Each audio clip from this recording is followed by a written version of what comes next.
Smash 4 passed, right? Not only just Bayo, as it were, but also in reaction to Bayonetta, right? You know, back in Smash 4, they had banned Bayonetta for quite some time. So some people are saying this is the ghost of Smash 4 coming to get them, but it looks like we're not getting... Yeah, I was gonna say, you want to talk about Ghost of Smash 4? This is a character that didn't make it into Ultimate. Corrin, who is just a shadow of her former self, is now here, ready to fight against Pyra, and a huge forward smash there from Sisqui, setting the pace early with that giant F smash. Yeah.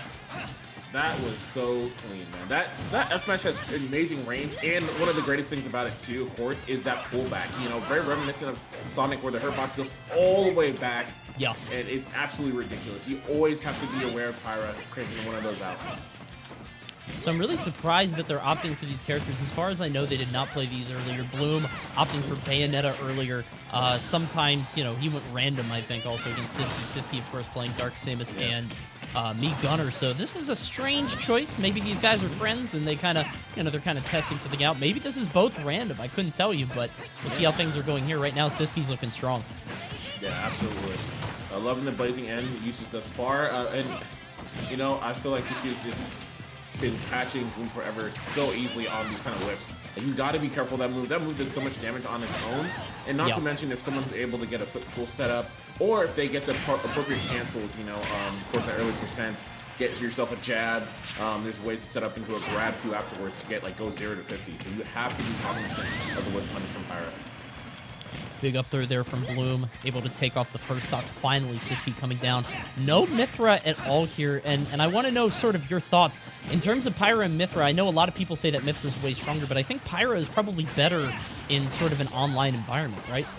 Yeah. A lot of people feel that she's better in an online environment because, I mean, obviously you got those huge swinging blows. You got the power. I was see right there with the dash attack. And it's something where if you don't have the speed to react in certain situations, obviously those kind of moves get that much more scary. I also think that people just also sleep on Pyra a bit. As people get better with a lot of her Blazing End stuff and just understanding how her F tilt works and everything too. Yeah. The character is super strong. Wow, chops. Big bites there. Yeah, and like you were saying before, in terms of footstools and setups, I think she's got a lot of sort of small tricks to her, not something as intricate as like a Pac-Man or a Duck Hunt, but she's got some weird stuff to her for sure. And right now, Sisqi's putting that on display. Has Bloom at about 78%, currently well on his way to earning this first game. Big up smash, but not enough to KO just yet. Yeah, not yet. Wow, looks for that center step forward smash again, the classic. Beautiful Nair has a potential here in a juggle situation. Pyra is very good at juggles and covering those rolls. The beautiful Nair. And she is a much bigger threat to than Mythra. Because like Mythra's scary, but it's like, okay, if I air dodge and I get hit again, it's maybe another 7% and I'm back in the air. The threat is always like a constant state of disadvantage. Meanwhile, Pyra will just straight up kill you. And it looks like Bloom is struggling to do that right now. Finally gets the Prominence Revolt, but it's not enough to KO. Yeah. Waiting here, trying to look for a dare. Interestingly enough, we don't see Sisqui actually go off stage for the dare. It usually looks like he's trying to go for the 2-frame, go for that right frame where you get that huge extension underneath, and gonna lose for it. Yeah, I love the parry there off that side B. Just has the exact frame needed to be able to respond. I feel like if you didn't parry it, you might not have been able to get that ping kick all the way off. But Bloom able to snatch that one back despite a somewhat rocky start. And Sisqui not putting anything on the board with Pyra to start out. I wonder if we're going to go back to, you know, the real characters. Or I don't even know if that was random, if they picked it. I'm not sure how we started off this set, you know? Yeah, I mean, the Pyra's looking pretty solid, but just still kind of want for some, you know, kill situations. Very interesting that we did not see any Mythra usage at all. You know, again, as much as I love to hail Pyra is a bit stronger than people think, ultimately the character really reaches their, you know, the highest ceiling where they're used in conjunction to each other, right? Using Mythra's speed, for example, to get in situations where Pyra can excel, and like vice versa, and in certain neutral situations, depending on the characters too, right? But we didn't really see that, and you know, Bloom4Eva was going to fall down by 1 as a result. Yeah, I feel like they only used it for recovery sometimes, like the side B, you know, but that was, or I guess up B, but you saw it right there, not really using them much right now. Sisqui giving it some thought here. Apparently it wasn't random because they put, Okay. They both loaded up with their characters locked in, so it was not random. Both of them playing it, and Sisqui is pink DK.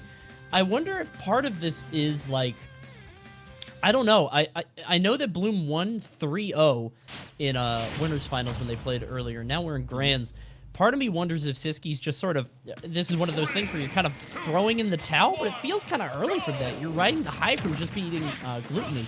So like, I don't know. I'm a little surprised by this. DK doesn't seem like the best choice. I mean, I'm sure he's not bad with the character, but to not see this all day and then go pink DK, it's a little concerning. Yeah, it's kind of funny. Like initially I thought that maybe they were trying to counterpick each other's characters, right? Like I said, talking about kind of where Bayonetta is in terms of Spain. Not many players playing the character, and then then going to just making the switch, maybe on Bloom4Eva's thinking like, oh, okay, I don't want to play against Dark Samus, and so making a switch from there. So it's a very interesting result we have right now. Yeah, and now seems to be struggling a bit. There's the upper, not even the spark, but still the KO. Right now, 69% for Bloom. Doing can to rack up as much damage as possible, and DK's going to be the perfect target for it. Able to fight back with that back air. And, I mean, Donkey Kong does get a considerable buff in this kind of environment, especially online, but I feel like at the top level, at this top echelon, Bloom sort of tore through all of his opponents. You're gonna have to do something very special. Wow. And there's something special. Up B KO, catching the jump from Sisqui. The greatest of ease, man. Okay, another Ken going for these up Bs. I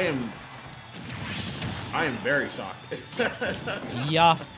Yeah, this is looking tough for Sisqui. I don't know if he got one more goofy pick in the rotation, but this one, unfortunately, don't think it's going to do it. Big down air from Bloom. Why not? Tries to go for the Hail Mary. Not going to land, but still firmly in control. Yeah. Dude, Glutamy, he lost his tournament life for this. And now he's watching. He's like, I would have taken this seriously. I wanted to win. He's like, was it all worth it, man? Was it all worth it? All right, there you go. You gonna catch? And just like that, we're 1-1 apiece. Yeah. It actually could go in the way of Sisqui if Bloom isn't careful. Let's remember that Sisqui had a pretty significant lead at the start of the last game. Not quite this bad. Bloom was able to make the return, but maybe Sisqui can answer back. DK is heavily sort of big on momentum. What? Okay. All right.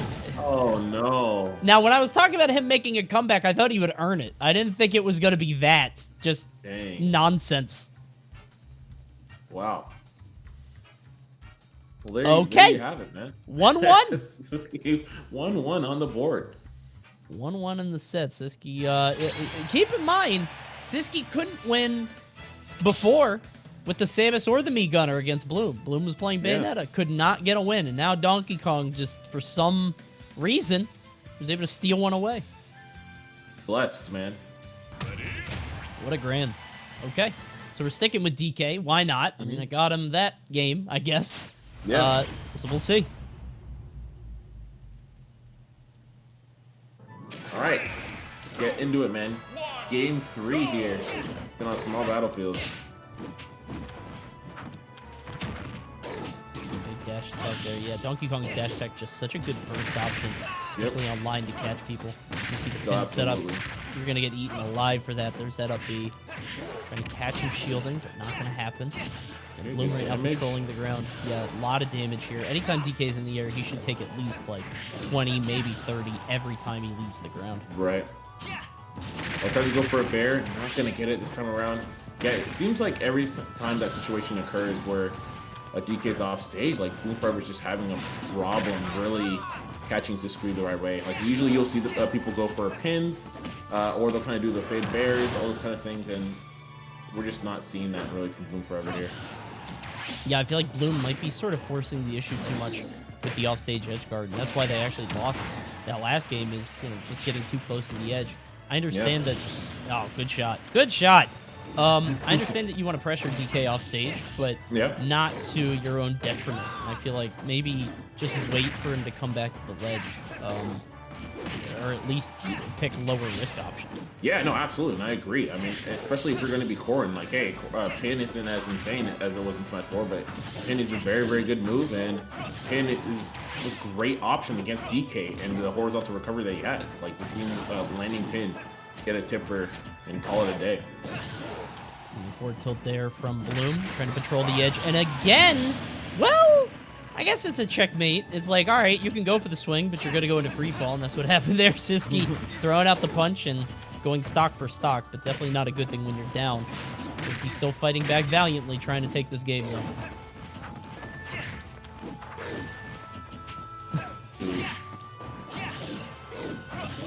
Okay, beautiful up airs, getting a juggle situation going on here, catching him on the platform. Yeah, and Corrin can really exploit. Sort of DK's biggest weakness is that triple landing because there's no real downward hitbox. You just sort of have to come in at an angle with like a neutral air or something like that, and Corrin can just eat that alive every single time. And right now, 108 here for Sisqui, just more and more damage, getting parried on every landing. He's gone with the up air, and Bloom takes it easily. Yeah.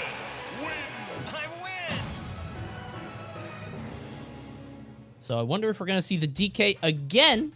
I mean, I don't see why not. I think he's locked in for the long haul unless he's got another meme he wants to pull out. He did get a win, so I'm not trying to trash on the DK. It's not bad, but I wonder if we're going to sort of kick in the afterburners because let's keep in mind, he's in losers.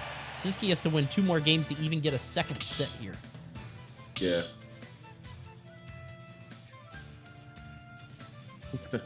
I'm seeing the chat's reaction here. They have, they are as bewildered as we are. Okay, yeah. All right, K-Rool's here. Yep. The king. All right, respect the king. You can see the battle is about to start. Corrin against K-Rool. Now, we were talking about characters getting juggled and not being able to touch the ground. K-Rool doesn't solve that. He actually probably has it worse than Donkey Kong. Like, they have the same problem. How do you get down? I guess neutral air, but oh man. Yeah.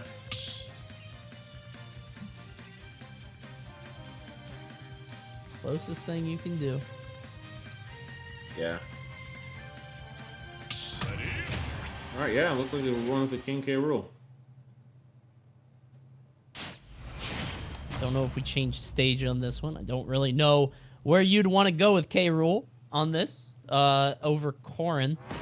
All right, Smashville it is. Tiny stage. This might be the play. See how things start out. Poorly. Not great. Yeah. Now up to 40, 50, go. 60. Yep. Okay. Why not? Easy damage. All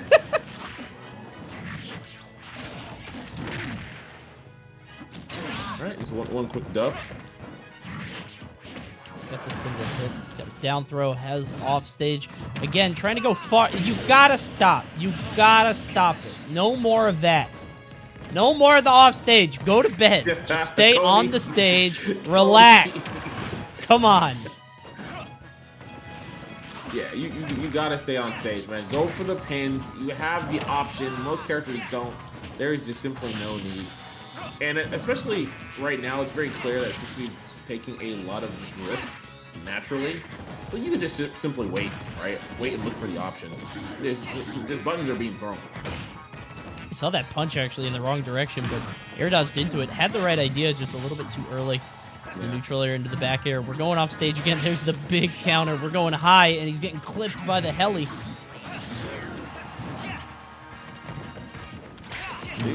Oh, big swing.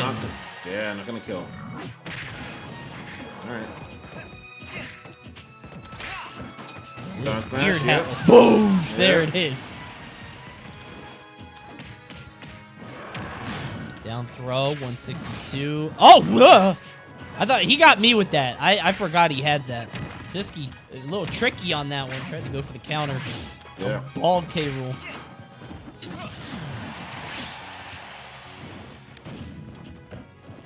Oh god, yeah. Yeah, not gonna make it here. There's no way to get back.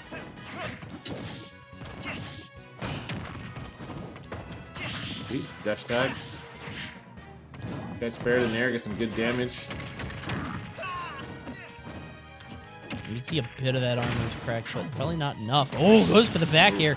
Tries to get the catch on the neutral air. There's the back air, and Sisqui was mere pixels off there. Actually, that back air looked like it was so close to landing against Bloom, who may have been going a little bit too far, but the spacing was good, and Bloom is going to take it over Sisqui, winning the European Online Qualifier for the Smash World Tour. Just barely, though. It was close. It was close. Yeah.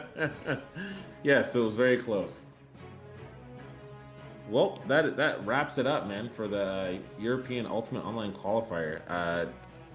I think that overall, when you look in the tournament at large, man, I saw a lot of great matches, right? Grand finals, you know, they were looked like they were ready to go home, but yeah, ultimately a lot of good matches coming out of it, and I am really excited to really see some of these players move forward, get in the offline setting and see what they're able to do.